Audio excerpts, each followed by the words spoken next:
Ini lagi apa nih bang? Persiapan pembuatan tempat cadangan air. Jadi ini khusus untuk lokasi ini. Lokasi tanaman hortikultura. Oh ya. Sido Hill. Jadi harus pakai papin blow ya? Ya, untuk buat yang 4. Berapa bang? 6. Satu lagi.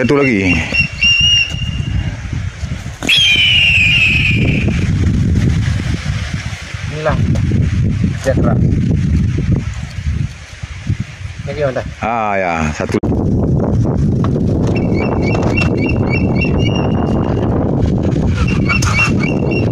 Rupiah loh. Kita ini. Dan cadangan air untuk penyiraman tanaman.